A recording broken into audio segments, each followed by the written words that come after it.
कल्पना कीजिए, एक ऐसा महल जिसकी कीमत 15,000 करोड़ रुपए है, जो पीढ़ियों से आपकी विरासत रहा हो, जहां आपके दादा दादी और पिता की यादें दफन हो, और फिर एक झटके में कोर्ट का एक फैसला उसे आपसे छीन ले। यही हुआ है बॉलीवुड एक्टर सैफ अली खान के साथ। ना कोई फिल्म फ्लॉप हुई, ना कोई विवाद। इस बार वो सुर्खियों में है क्योंकि उनका शाही भोपाल महल, जिसकी विरासत नवाबों से जुड़ी है, सरकार ने जब्त कर लिया है। कोर्ट ने इसे घोषित कर दिया है दुश्मन संपत्ति, और सैफ अब इस प्रॉपर्टी पर अपना हक भी नहीं जता सकते। लेकिन सवाल यह है, जब कोर्ट ने साल 2000 में उन्हें कानूनी वारिस माना था, तो अब क्या बदल गया? और एक ऐसा कानून जो पार्टीशन के बाद बना था, आज सैफ अली खान पर कैसे लागू हो गया? चलिए जानते हैं इस कहानी के पीछे की छुपी हुई सच्चाई, पारिवारिक राज्य और कानूनी जाल जिसने 15,000 करोड़ की विरासत को छीन लिया और सैफ अली खान को खाली हाथ छोड़ दिया। सैफ अली खान को आज भले ही हम एक बॉलीवुड स्टार के रूप में जानते हो, लेकिन उनका असली परिचय कहीं ज्यादा शाही है। पटौदी खानदान के नवाब के रूप में उनकी विरासत का सबसे बड़ा प्रतीक था भोपाल का वह शाही महल, जो न सिर्फ आलीशान था, बल्कि इतिहास और नवाबी संस्कृति का जीता जागता उदाहरण भी। इस महल का निर्माण लगभग 100 साल पहले इफ्तिखार अली खान पटौदी यानी सैफ के दादा ने अपनी पत्नी सजिदा सुल्तान के लिए करवाया था, जो खुद भोपाल के आखिरी नवाब हमीदुल्लाह खान की बेटी थी। महल की भव्यता किसी फिल्मी सेट से कम नहीं थी। विशाल आंगन, जालीदार दरवाजे और अनमोल नवाबी सामान से सजा यह भवन भारतीय शाही विरासत का प्रतीक था। सैफ को यह महल उनके पिता मशहूर क्रिकेटर मंसूर अली खान पटौदी से विरासत में मिला था। साल 2000 में एक निचली अदालत ने सैफ, उनकी मां शर्मिला टैगोर और बहनों सोहा और सबा अली खान को इस संपत्ति का कानूनी उत्तराधिकारी माना था, मुस्लिम पर्सनल लॉ के तहत। लेकिन सैफ के लिए यह महल सिर्फ एक संपत्ति नहीं था। उन्होंने कहा था, इसकी कीमत पैसों में नहीं लगाई जा सकती, क्योंकि यह मेरे लिए भावनात्मक रूप से अनमोल है।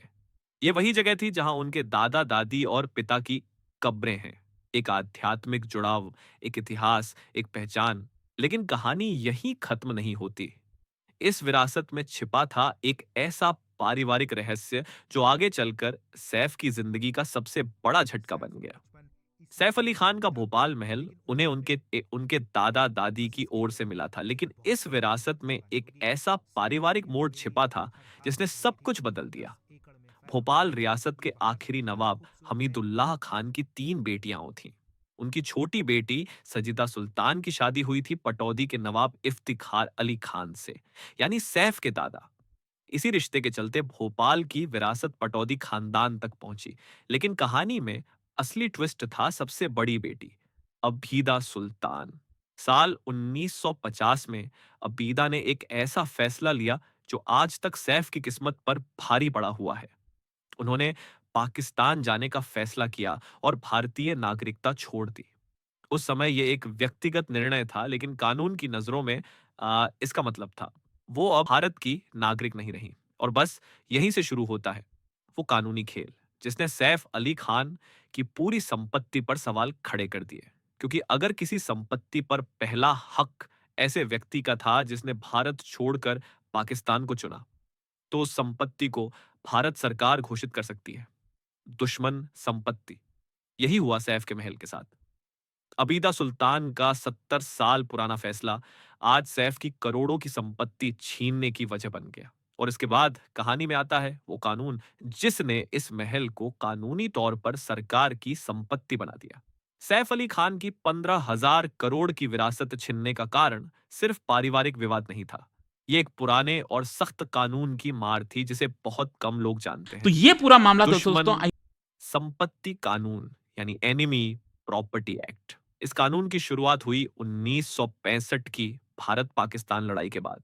तब सरकार ने एक नियम बनाया, अगर कोई भारतीय नागरिक पाकिस्तान या चीन चला जाए और वहां की नागरिकता ले ले, तो भारत में छोड़ी गई उसकी संपत्ति को सरकार दुश्मन संपत्ति मान सकती है। मतलब वो संपत्ति उस व्यक्ति के परिवार को नहीं मिलेगी, बल्कि सरकार उसे अपने अधिकार में ले सकती है। अब इसे सैफ अली खान के केस से जोड़िए। अबीदा सुल्तान, जो नवाब हमीदुल्लाह खान की बड़ी बेटी थी, साल 1950 में पाकिस्तान चली गई थी और भारतीय नागरिकता त्याग दी थी। उनके पास भोपाल की संपत्ति में कानूनी अधिकार था, ओलियोरम, और बस यही बात सैफ की पूरी विरासत के खिलाफ इस्तेमाल की गई। 2014 में भारत सरकार ने भोपाल स्थित शाही महल को औपचारिक रूप से दुश्मन संपत्ति घोषित कर दिया। सैफ और उनका परिवार इससे सहमत नहीं थे। उन्होंने कोर्ट में चुनौती दी, क्योंकि साल 2000 में उन्हें कानूनी उत्तराधिकारी मान लिया गया था। लेकिन दुश्मन संपत्ति कानून व्यक्तिगत कानूनों, मुस्लिम पर्सनल लॉ से भी ऊपर माना जाता है। इसका मतलब सीधा था, कितनी भी भावनात्मक या पारिवारिक दलीलें हों, अगर संपत्ति दुश्मन कानून के दायरे में आती है तो वह सरकार की मानी जाएगी। और यही हुआ।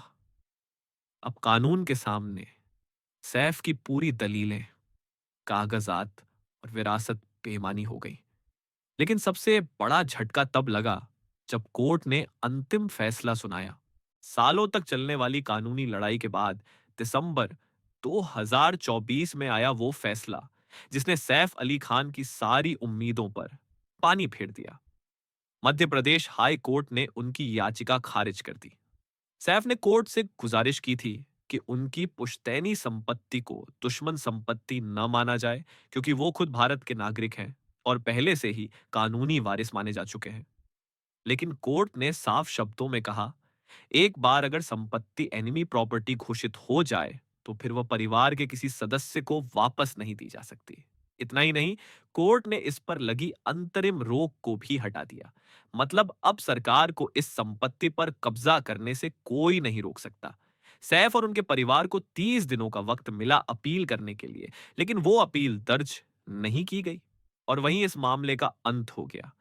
अब भोपाल प्रशासन इस शाही महल को अपने कब्जे में ले सकता है। इस खबर के बाद सैफ अली खान ने एक इंटरव्यू में अपना दर्द जाहिर किया। उन्होंने कहा, इस जगह की कोई मौद्रिक कीमत नहीं लगाई जा सकती, क्योंकि मेरे लिए यह जगह भावनात्मक रूप से अनमोल है। यही मेरे दादा दादी और पिता दफन है। यहाँ शांति है, सुरक्षा है और एक आध्यात्मिक जुड़ाव है। ये जमीन सदियों पुरानी है, सिर्फ करोड़ों की जमीन नहीं गई।